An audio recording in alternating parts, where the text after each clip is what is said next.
Bonjour, c'est Cryptoly, j'espère que vous allez bien. Aujourd'hui, on va parler de GRT, la crypto-monnaie de la blockchain The Graph. Comme d'habitude sur ces updates, on fait un rappel de ce qu'est The Graph, de son utilité et ensuite de son actualité, parce qu'il se passe quand même pas mal de choses.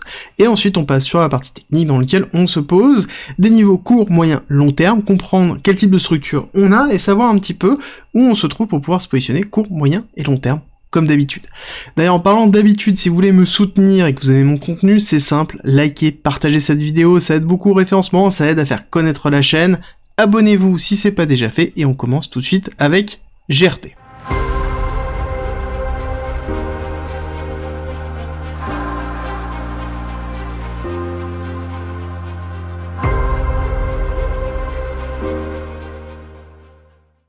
Alors, qu'est-ce que The Graph ? The Graph est une API mettant à disposition toutes les informations stockées sur les blockchains. Alors, comme ça, c'est expliqué très simplement. Je vous avoue que c'est très loin d'être aussi simple dans la mise en place. Et il faut comprendre, en fait, la problématique qu'il y a derrière. Alors, déjà, pour pouvoir comprendre cette problématique, il faut se mettre dans la place d'un développeur qui doit construire, donc, une application hébergée sur une blockchain, ou peut-être plusieurs, ou en tout cas communiquant avec plusieurs blockchains. La blockchain, c'est quoi ? C'est un ensemble de données qui sont structurées d'une certaine façon, qui lui est propre. Si on prend une blockchain basée sur Cosmos, va avoir une structure particulière. Si on regarde une blockchain comme Ethereum, va avoir une structure particulière de l'accès à ces informations. Les champs vont être nommés d'une certaine façon, la donnée va être à tel endroit ou tel endroit, donc ce sont des choses qui sont compliqués à visualiser et qui sont compliqués à implémenter quand on est développeur. En tout cas, il faut se pencher sur chacune des blockchains, détailler, faire une fiche, déterminer quels sont les éléments dont on va avoir besoin, comment on y accède, de quelle façon, quelle va être la gestion, et ensuite récupérer tout ça, reformater d'une bonne façon pour que tout soit uniforme en fonction des différentes blockchains et des différentes informations, et ensuite la traiter. Ça demande de la formation, ça demande du temps, ça demande du maintien, il faut penser au maintien, parce que forcément, quand ça évolue, on doit faire évoluer son code aussi, donc forcément, il y a beaucoup de choses à prendre en considération dessus. Et justement, nous avons The Graph qui nous dit, vous inquiétez pas, nous, on s'occupe de tout ça, vous n'avez juste à consommer notre API. C'est-à-dire quoi consommer une API et qu'est-ce qu'une API ?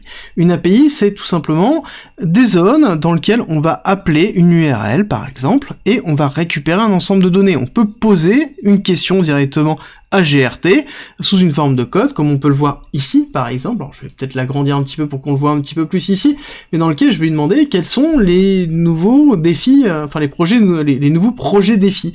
En l'occurrence, ça va ressembler à ça ma demande, donc c'est quelque chose qui s'appelle du JSON, donc c'est quelque chose qui est normé, qui est accessible quasiment par tous les développeurs qui connaissent du JSON et savent gérer une API parce que c'est une norme, c'est normé, c'est un grand mot, mais en tout cas, on va dire que c'est normé au niveau de l'utilisation générale.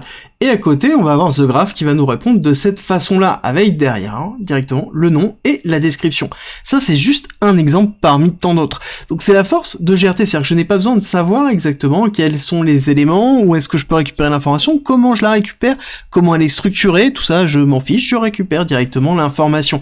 Et ça peut être aussi sur les liquidités, ça peut être sur des jetons, ça peut être sur plein de choses. C'est vraiment la force directement de The Graph, et c'est ce qui nous donne justement la notion de requêtage sur les informations basées sur la blockchain, et c'est la grosse force de GRT. Donc forcément, quand on comprend ça, on comprend aussi l'utilité, c'est une simplification de l'accessibilité aux informations de blockchain pour les développeurs. Donc ça sous-entend deux choses. Ça sous-entend que, au niveau de son développement, ça va être directement tributaire du nombre d'applications présents qui consomment le GRT, le nombre d'utilisations qu'on en a, et plus on va avoir un bull run, plus on aura une mass adoption, plus on aura une valorisation du GRT. Si on doit transposer eux, c'est un petit peu simple, ce qu'ils font, c'est qu'ils récupèrent tout, la blockchain, le storage, les networks, ils récupèrent tout ce qui est public, ils l'indexent d'une façon structurée, ils le mettent à jour, ils le maintiennent, et ils le mettent à disposition avec quelque chose de très simple, d'utilisation, et on se retrouve avec une API et l'utilisateur final. Alors ils disent consumeuse, mais en fait c'est les développeurs, d'accord ? Eux, leurs clients, c'est les développeurs principalement, c'est les applications décentralisées. De toute façon, on le voit ici dans les utilitaires, c'est-à-dire qui ils utilisent. Nous avons AAV, nous avons Decentraland, nous avons Uniswap, nous avons les gros, nous avons Balancer qui se trouve ici, nous avons tous les gros qui l'utilisent, et ce qui est normal après derrière. Ensuite, en termes d'actualité, alors déjà juste rapidement sur la tokenomics, on est quasiment pas loin de l'offre totale, hein, d'accord, donc on est vraiment pas loin de la max supply, donc c'est plutôt positif, donc ça veut dire que là actuellement on a une pression baissière qui diminue au fur et à mesure. L'historique, pour vous donner un ordre d'idée, il y a un peu plus d'un an on était à 4 milliards, donc là on a doublé en termes de francs circulation, et c'est important de le garder en tête quand on va analyser la partie technique. En termes d'actualité, on va encore une fois incorporer une nouvelle chaîne, donc un nouveau séquençage. Justement, ils se font un petit peu de teasing dessus, donc ce qui est plutôt agréable, parce que on sait que forcément, ça veut dire que cet écosystème-là va être directement instancié dans l'ensemble des produits The Graph, et donc dans l'ensemble des applications utilisant déjà The Graph. Donc ça fait partie, pour moi, des éléments cruciaux dans le développement d'une notion d'interopérabilité. Ça veut dire quoi? Ça veut dire la capacité de pouvoir communiquer entre les différentes blockchains. Voilà. Et donc c'est pour moi le cœur même du développement de la blockchain. L'idée c'est de casser cette fragmentation que l'on a actuellement de protocoles, en tout cas en ayant des vecteurs de communication, et The Graph est en tout cas pour moi une pierre angulaire de ça. On arrête dans la partie fondamentale, on va passer à la partie technique dans laquelle on a quelques petites choses intéressantes, où on a bien cette première accélération très très forte que l'on a eue, hein, avec en tout cas une max supply qui était quand même très faible, et ensuite une cassure baissière. Et ce qui est intéressant de noter, c'est que durant cette cassure baissière, on n'a pas eu de deuxième printemps, on n'a pas eu de deuxième accélération, comme on a pu le voir en septembre, octobre, novembre 2021. Malheureusement, ça a été assez rapide, hein. On a eu cette cassure baissière, et ensuite on a une petite accélération très très courte, hein, novembre 2021. Pourquoi ? Parce que majoritairement, on avait de la libération de tokens massive, d'accord? On avait du financement, on avait de la récupération de financement, et donc forcément, on avait une pression baissière qui était très forte. Et du coup, une fois qu'on a terminé ça, on a continué à s'enfoncer avec justement la cassure baissière qu'on a pu connaître historiquement, et on se retrouve justement dans la partie de saut qu'on ira analyser après. Donc est-ce qu'on est dans une zone intéressante pour GRT? J'ai envie de vous dire, oui, on est dans la spot zone, donc c'est dans la zone de mise en portefeuille, où c'est intéressant d'accumuler. Parce que sur le long terme, on sait que c'est un protocole qui peut être intéressant, qui va être utilisé par les développeurs.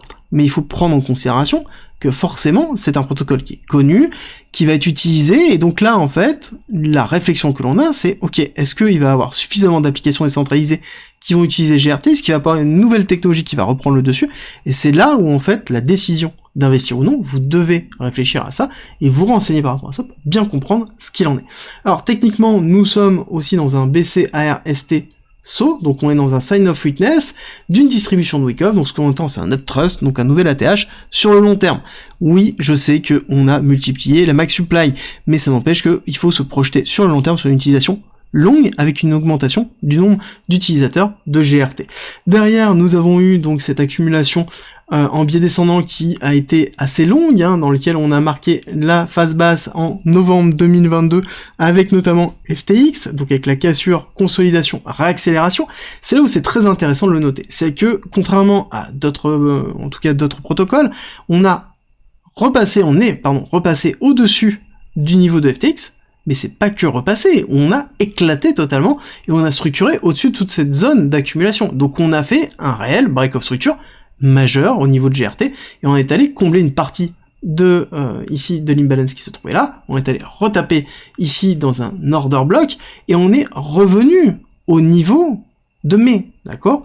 On est revenu même au-dessus pendant la crise de Terra Luna, d'accord?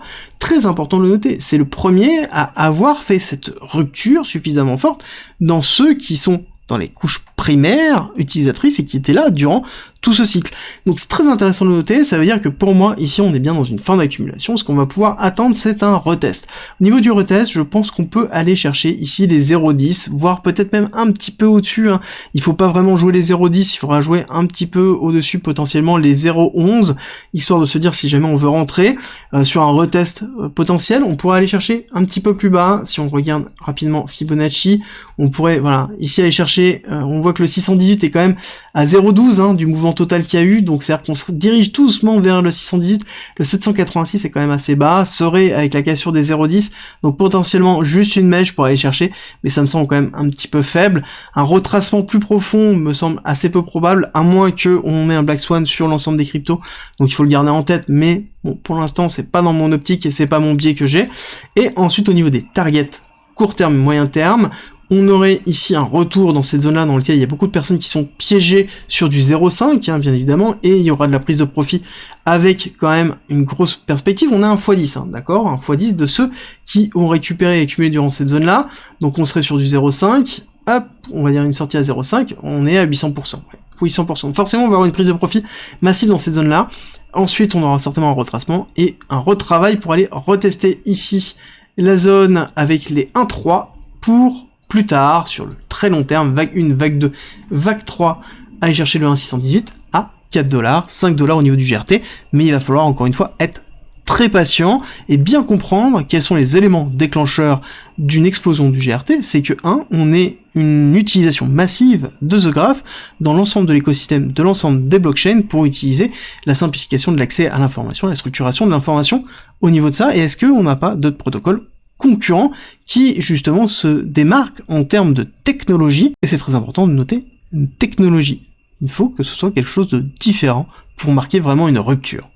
Si la vidéo t'a plu, dis-le moi en commentaire, like, partage, ça m'aide beaucoup, et n'oublie pas que tu as en commentaire et en description aussi le Discord qui est gratuit, qui regorge d'informations, qui a un parcours pédagogique mis à disposition pour pouvoir avoir énormément d'informations. Tu y retrouveras aussi beaucoup de choses, comme par exemple plein de discussions enflammées, tu y retrouveras de la fiscalité, de l'investissement, du trading, de la DeFi, et aussi un coin premium dans lequel tu as mes briefs, mes investissements, mon portefeuille, mes gridbots, tu vas avoir aussi des stratégies automatisées, tu vas retrouver aussi des discussions et des accompagnements justement avancés pour pouvoir progresser plus rapidement, que ce soit dans l'investissement, le trading, ou même tout simplement dans un point de vue psychologique en termes d'investisseurs. Donc rejoins-nous, ça se passe en commentaire et en description. Je te dis à très vite.